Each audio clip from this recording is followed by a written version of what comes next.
बहुत स्वागत है आप सभी का। तो चलिए इस वीडियो में डिस्कस करते हैं 9 ईएमए के इंडिकेटर के ऊपर सारी चीजें डिटेल क्लियर बात होगी और सारी चीजें आपको मैं एक्सप्लेन करूंगा कि इस पे कैसे हम ट्रेड अपना एंट्री पॉइंट कैसे डिसाइड करते हैं, टारगेट कहां तक का डिसाइड करते हैं, कितने पॉइंट का टारगेट डिसाइड करते हैं। और 9 ईएमए में जो होता है, ठीक है, 9 ईएमए, ठीक है, इसमें ये जो 9 होता है, क्या ये केवल एक डिजिट है या फिर इसके पीछे कुछ लॉजिक है? आपने बहुत सारी वीडियो देखी होगी यूट्यूब पे, लेकिन इसके बारे में शायद ही कोई बताया हो, ना बताया हो। लेकिन इस वीडियो में आपको इसके बारे में जानकारी मिलेगी कि ये डिजिट होता है या फिर इसके पीछे लॉजिक होता है। यहाँ पे स्टैंडर्ड ईएम में क्या होते हैं, 10 ईएम में, 20 ईएम में, 50 ईएम में, 100 ईएम में, ठीक है, 100 और 200, ठीक है, ये आपके स्टैंडर्ड मूविंग एवरेज यहाँ पे होते हैं। इसके अलावा आपने बहुत सारे नाम सुने होंगे कि कोई लगा लेता है यहाँ पे 14 ईएम में लगा लिया, कोई 18 ईएम में लगा लिया, कोई 21 ईएम पे वीडियो बना रहा है, कोई 40 ईएम पे वीडियो बना रहा है। तो ये भी जो भी ये बना रहे हैं इस इंडिकेटर पे, मैं ये नहीं बोल रहा हूँ कि इस पे काम नहीं करता है मार्केट,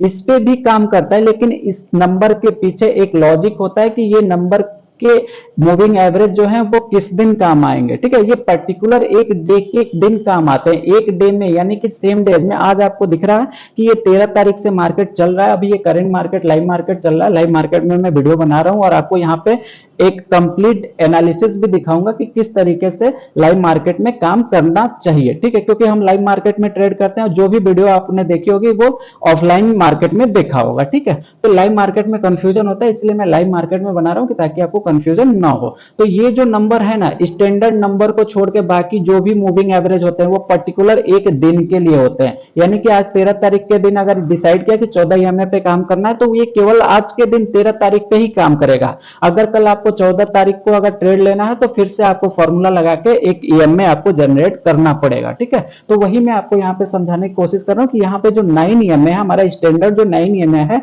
ये डिजिट है या फिर इसके पीछे का लॉजिक है। तो मैं आपको समझाता हूँ। 9 जो होता है वो होता है हमारा 9 डे का क्लोजिंग प्राइस होता है। कैसे?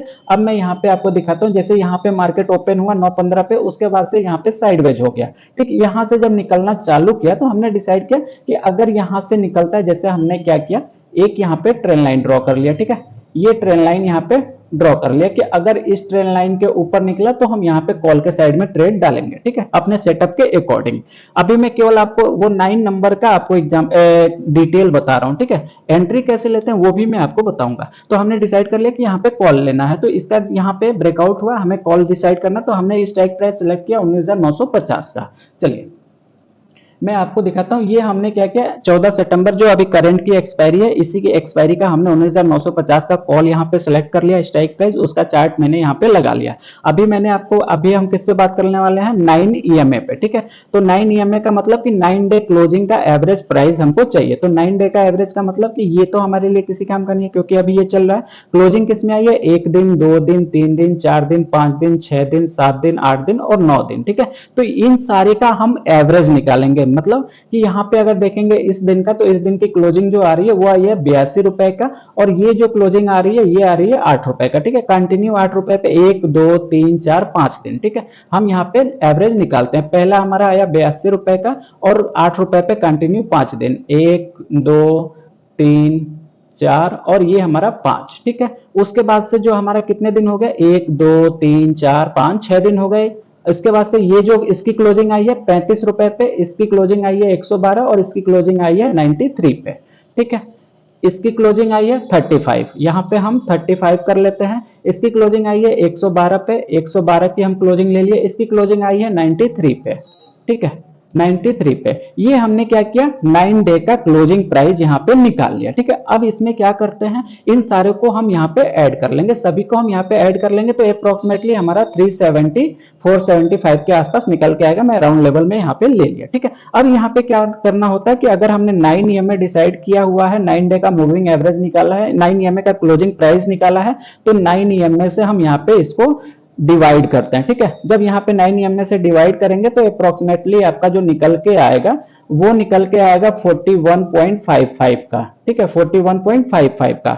मतलब यहाँ पे कि ये जो हमारा प्राइस है 41.55, अगर यहां तक मार्केट आता है, ठीक है, ये अभी ऊपर चल रहा है 134-35 रुपए का, ये हमारा स्ट्राइक प्राइस का, तो यहां तक का हमारा रिस्क रहेगा। ठीक है, यहां पे आता है तो यहां से ये अगेन बाउंस दिखा सकता है। ठीक है, क्लियर। ये हमारा होता है 9 EMA का एक्चुअल कंसेप्ट।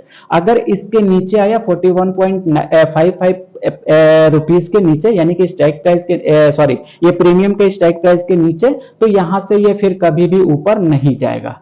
ठीक है, ये होता है एक्चुअल इसका 9 EMA का कंसेप्ट। ठीक है, बात समझ में आई आपको। इसीलिए कोई भी आपको ये चीजें नहीं बताता है कि 9 EMA क्या होता है, 10 EMA क्या होता है, वो केवल क्या बताते हैं, मैं आपको आगे इस चीज को बताता हूं। ठीक है, देखिए ये आपको समझ में आ गया कि ये 9 जो होता है ये आपका केवल एक डिजिट नहीं होता है, इसके पीछे लॉजिक होता है, और जो कि ये लॉजिक बड़े इन्वेस्टर यूज करते हैं, रिटेलर कोई भी यूज नहीं करते हैं। ठीक है, क्लियर, मैं आपके सामने रख रहा हूं। हम क्या कर रहे, अच्छा क्यों नहीं यूज करते, हम इसलिए नहीं यूज करते हैं कि हम क्वांटिटी कितनी रखेंगे, अधिक से अधिक 10 20, मैक्सिमम से मैक्सिमम जाएंगे 50, ये क्वांटिटी हम रखेंगे यहाँ पे। ठीक है, और 50 रखने के बाद हम कितना, अगर हमें 50 रुपए पे बाई किया और हमें 70 रुपया अगर दिखेगा तो हम यहाँ पे जल्दी जल्दी प्रॉफिट बुक करने की कोशिश करेंगे। हम पेशेंस ही नहीं रख पाते हैं कि ये 50 रुपए से 70 रुपए के बजाय ये 110 भी जाएगा।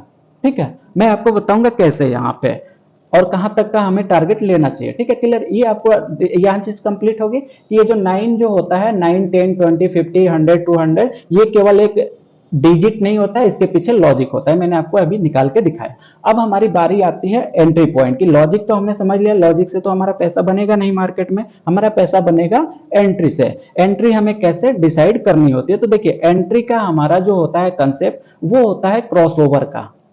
क्रॉसओवर कंसेप्ट होता है। ठीक है, कोई भी इंडिकेटर लगा लीजिए, चाहे आप 10 9 20 50 100 200 20 80 जो भी लोग बताते हैं, कोई भी आप इंडिकेटर लगा लीजिए, सबका कंसेप्ट होता है क्रॉसओवर के ऊपर ही। क्रॉसओवर का मतलब कि मार्केट का ट्रेंड वहां से चेंज होगा। अगर बुलिश ट्रेंड में है तो वहां से बेरिश ट्रेंड में हमें ट्रेड करना होता है, अगर बेरिश ट्रेंड में मार्केट है तो वहां से हमें बुलिश ट्रेंड में मार्केट में ट्रेड करना होता है। ठीक है, क्लियर इतना आपको क्रॉसओवर का कैसे। अब मैं आपको यहाँ पे एंट्री पे लेके आता हूं, इसको भी मैं हटा देता हूं यहाँ पे। ठीक है, देखिए अब हमें क्या लगाना है, 9 मूविंग एवरेज लगाना है। तो 9 मूविंग एवरेज हमने लगा लिया। सेटिंग में कुछ भी नहीं करना, मैं सेटिंग भी आपको दिखा देता हूँ। लेंथ जो है वो 9 रखना है, मेथड ईएमए रखना है। यहाँ पे हो सके आपका एसएमएस सेलेक्ट होके आ जाए तो आप उसको ईएमए कर लीजिएगा। ठीक है, और ये दोबारा जो लेंथ दिखा रहा है इसको भी आप यहाँ पे 9 करके ओके कर लीजिएगा। ठीक है, ये आपका लग गया यहाँ पे 9 मूविंग एवरेज। अब इसको आप जो है आई बटन पे क्लिक करके शो कर लीजिए। ये आपका चार्ट पे जब 9 ईएमए लग गया तो बेसिकली इसमें अब लोग मैक्सिमम लोग बताते किस पे हैं, वो बताते हैं क्रॉसओवर पे ही। ठीक है, क्रॉसओवर से पहले जो मैंने डिजिट वाला बताया वो कोई नहीं बताता है, इसीलिए मैंने बोला कि ध्यान से देखिएगा मेरे वीडियो, सारी चीजें आपका कंसेप्ट क्लियर हो जाएगा कि मूविंग एवरेज पे कैसे हम ट्रेड करते हैं। किसी भी इंडिकेटर को लगा लीजिए, सबका एक लॉजिक होता है। अब जो लोग बताते हैं वो बताते हैं क्रॉसओवर पे। तो क्रॉसओवर पे हमें कैसे ट्रेड लेना चाहिए, कब एंट्री लेनी चाहिए और कब एंट्री नहीं लेनी चाहिए। तो सबसे पहले मैं आपको बताता हूं कि कब एंट्री नहीं लेनी चाहिए। जब भी ये 9 मूविंग एवरेज आपको फ्लैट के कंडीशन में दिखे, वहां पे आपको एंट्री नहीं लेनी चाहिए। ठीक है, जहां भी फ्लैट हो जाएगा वहां आपको एंट्री नहीं लेनी चाहिए। ठीक है, क्लियर। जहां भी फ्लैट हो जाएगा वहां आपको एंट्री नहीं लेनी चाहिए। मैं आपको और बैक में चल के दिखाता हूं। जहां ट्रेंड में रहेगा वहां आप एंट्री लीजिए, जहां भी फ्लैट मूविंग एवरेज हो जाएगा वहां आप एंट्री नहीं लीजिएगा। वहां पे क्या होगा, वहां पे आपके मल्टीपल एसएल हिट होंगे, मल्टीपल स्टॉप लॉस आपके हिट होंगे और वहां पे आप इरिटेट हो जाइएगा। उसके बाद से बोलिएगा क्या रे यार, ये तो स्ट्रेटजी ही गलत है। ठीक है, ऐसा नहीं है, उसके पीछे कंसेप्ट क्या होता है वो चीज समझ लीजिए। जहां पे भी मूविंग एवरेज यहाँ पे फ्लैट होगा वहां पे आपको एंट्री नहीं लेनी है। ठीक है, क्लियर। अच्छा, अब एंट्री कब लेनी है, चलिए मैं आपको लाइव वाले में दिखा देता हूं। ये 13 तारीख का है, टाइमिंग देख लीजिए। ये बाद में मत बोलेगा कि एडिटेड वीडियो बना के डाल दिया। ठीक है, क्योंकि यूट्यूब पे स्कैम बहुत चल रहा है कि लोग एडिटेड ऑफलाइन, सारे लोग ऑफलाइन बनाते हैं, कोई रनिंग मार्केट में जल्दी बनाता नहीं है। और ऑफलाइन में क्या हो रहा है, यही स्कैम चल रहा है, एडिटेड वीडियो बना के अपने हिसाब से स्ट्रेटजी और व्यूज पाने के लिए फलाना ढिमकाना जो भी करने, उनका जो भी प्रॉब्लम है मुझे उससे लेना देना नहीं है। मेरा कंसेप्ट क्या है कि भाई पैसे बहुत मेहनत से आते हैं, तो आपके पैसे यूं ही बाजार में बेकार ना चले जाएं। ठीक है, उसका आपको अगर यहाँ पैसा बनाने के लिए आए हैं तो एक सही स्ट्रेटजी और एक सही कंसेप्ट पे आप ट्रेड डालिए, ताकि आपके अगर लॉस भी हो तो छोटे लॉस हो और प्रॉफिट हो तो आपको अच्छा प्रॉफिट देखने को मिले। ठीक है, तो यहाँ पे हम कहाँ थे, लाइव मार्केट में, ठीक है। यहाँ देखिए 9:15, 13 तारीख का ये डेट आपको दिख रहा है, 13 सितंबर का। अभी मार्केट चल रहा है 13 सितंबर का 12:45 पे, ठीक है, यानी कि लाइव मार्केट चल रही है। अब इसमें हमें एंट्री कैसे डालनी है, क्रॉसओवर पे, ठीक है। क्रॉसओवर पे हम एंट्री डालते हैं। क्रॉसओवर का मतलब कि यहाँ भी देखिए, यहाँ भी क्रॉसओवर हुआ है, ठीक है, ये क्रॉसओवर हुआ है। तो क्रॉसओवर का मतलब कि किसी भी कैंडल को मिनिमम 50% के आसपास अगर वो क्रॉस करती है तो वहां पे आप एंट्री ले सकते हैं, ठीक है। क्लियर इतना आपको, मतलब यहाँ पे क्लियर समझिए, अगर 50% का क्रॉसओवर होता है तो आप वहां पे अपना ट्रेड डाल सकते हैं। क्लियर इतना आपको, जैसे ये क्रॉसओवर हुआ है, मैं आपको दिखाता हूं कहां पे, जैसे ये क्रॉसओवर हुआ है, ठीक है। अब इस क्रॉसओवर पे आप ट्रेड थोड़ा सा डाल सकते हैं। कहां पे नहीं डाल सकते हैं वो भी मैं आपको दिखाता हूं, जैसे यहाँ पे कहां पे बन रहा है मैं आपको दिखाता हूं, जैसे ये वाला, ठीक है, यहाँ पे बन रहा है। बहुत सारी चीजें हैं, ठीक है, बस दिखने वाली बात है। जिस दिन आपको मार्केट में दिखने लगेगा उस दिन आप इसको समझ जाएंगे। जैसे ये देखिए 50% से नीचे कट हुआ है, 50% इसके नीचे ही कट हुआ है, यहाँ पे हमारा ट्रेड नहीं बन रहा था, ठीक है। क्लियर, अब चलिए मैं आपको यहाँ पे लेके आता हूँ, बहुत टाइम हो गया, अब आप एंट्री के लिए परेशान होंगे तो मैं आपको एंट्री वाला समझा देता हूँ। जैसे यहाँ पे देखिए, अब यहाँ पे मार्केट ओपन हुआ, तुरंत ऊपर गया, फिर नीचे आया, यहाँ पे क्रॉसओवर हुआ। तो क्रॉसओवर पे एंट्री हमें कब बनानी चाहिए, हमें क्लोजिंग का हमेशा वेट करना चाहिए, ठीक है। यहाँ पे क्लोजिंग दिया, नेक्स्ट कैंडल में हम अपनी एंट्री बनाते हैं, ठीक है। क्लियर, नेक्स्ट कैंडल में हम एंट्री बनाते हैं। जैसे ये कैंडल का यहाँ पे क्रॉसओवर हुआ, इसकी क्लोजिंग आई यहाँ पे, ठीक है, क्लोजिंग आई यहाँ पे, इस कैंडल में हम एंट्री बनाएंगे, ठीक है। और स्टॉप लॉस इसी कैंडल का लो हमारा स्टॉप लॉस रहेगा, ठीक है। क्लियर इतना आपको, तो यहाँ तो दिख रहा होगा कि अरे भाई तुम तो पहली बार हमारा यहाँ पे स्टॉप लॉस हिट करा दिए, ठीक है, कोई बात नहीं। यहाँ पे हम अगर क्रॉसओवर पे ट्रेड कर रहे हैं तो यहाँ पे हम स्कैल्पिंग कर रहे हैं, ठीक है, हमारे स्टॉप लॉस हिट हो सकते हैं, इसके लिए भी हमें रेडी रहना पड़ेगा। अभी मैं आपको दिखाऊंगा, यहाँ आप बोलिएगा कि हाँ यहाँ पे काम किया है। जैसे इसके बाद से क्या किया, ये कैंडल का क्रॉसओवर दे रहा है, ठीक है, ये कैंडल का क्रॉसओवर दिख रहा है आपको, यहां भी क्रॉसओवर दिख रहा है, लेकिन मैंने आपको क्या बताया 50% मिनिमम क्रॉसओवर देना चाहिए, ठीक है। क्लियर, अब यहां पे आपको क्या दिख रहा है, 50% दिख रहा है, नहीं दिख रहा है, मैं आपको दिखाता हूं,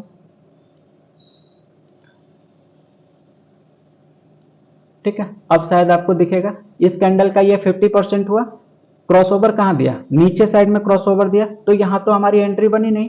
अब यहां पे देखिएगा तो इस कैंडल का ये 50% हुआ, क्रॉसओवर इसके ऊपर आ गया, तो इसका मतलब ये हमारे लिए थोड़ा सा अच्छा है, ठीक है। क्लियर यहाँ पे, अब यहाँ पे क्रॉसओवर अगर आ गया 50% का तो हम नेक्स्ट कैंडल में अपनी एंट्री जरूर प्लान करेंगे, ठीक है। स्टॉप लॉस सेम कैंडल का हमारा लो रहेगा। क्लियर, अगर बुलिश साइड में जा रहे हैं तो लो नीचे, बेरिश साइड में जाएंगे तो स्टॉप लॉस हमारा ऊपर। चलिए मैं आपको यहाँ पे एक लॉन्ग पोजीशन क्रिएट करके दिखाता हूँ।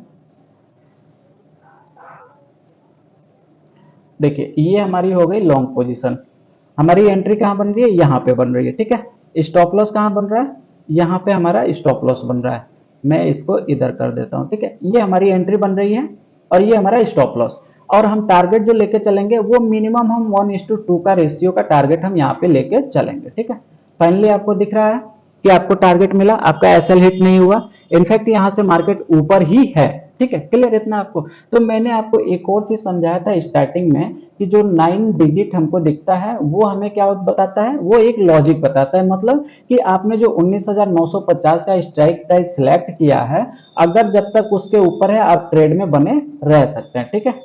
क्लियर, अब यहाँ पे चार्ट पे भी आ जाइए, और चार्ट पे अगर आप क्रॉसओवर पे ट्रेड ले रहे हैं तो मतलब कि जब तक ये 9 ईएमए के ऊपर आपका मार्केट है तब तक आप ट्रेड में बने रह सकते हैं, या फिर अगर आपका टारगेट मिल गया तो आप अपना प्रॉफिट भी बुक कर सकते हैं। यहाँ पे जब तक मार्केट इस 9 ईएमए के ऊपर है तब तक आप ट्रेड में बने रहिए, जहां भी इस 9 ईएमए का क्रॉस डाउन दिख गया, ठीक है, क्रॉसओवर जैसे दिख गया यहाँ पे, वहां पे आप अपना ट्रेड एग्जीक्यूट कर सकते हैं, यानी कि एग्जिट कर सकते हैं। क्लियर आपको, यहाँ पे अभी आपको दिख रहा है कहीं भी इस 9 ईएमए के नीचे मार्केट क्लोजिंग नहीं दिया है, इसका मतलब क्या कि जगह क्लोजिंग नहीं दिया है तब तक हम मार्केट में बने रह सकते हैं। क्लियर इतना आपको, जिस कैंडल ने भी इस 9 ईएमए का यहाँ पे क्रॉस डाउन दे दिया, क्लोजिंग दे दिया इसके नीचे, हम उसी में अपना एग्जिट प्लान कर लेंगे। ठीक है, क्लियर इतना आपको? तो ये आपका रहा स्ट्रेटजी के अकॉर्डिंग आपका प्रॉफिट यानी कि आपका टारगेट। और सेकंड वाला 9 ईएमए के अकॉर्डिंग आपका यहाँ पे जब तक इसका क्रॉस डाउन नहीं हो जाता तब तक आप यहाँ पे बने रह सकते हैं। ठीक है, तो ये कंप्लीट एनालिसिस आपके सामने है निफ्टी के चार्ट में 9 ईएमए मूविंग एवरेज का इंडिकेटर का कंसेप्ट। ठीक है, वीडियो आपको कैसा लगा हमें कमेंट करके जरूर बताइएगा। वीडियो अच्छा लगे तो लाइक करिएगा, शेयर करिएगा। अभी तक चैनल को सब्सक्राइब नहीं किया तो सब्सक्राइब कर लीजिएगा।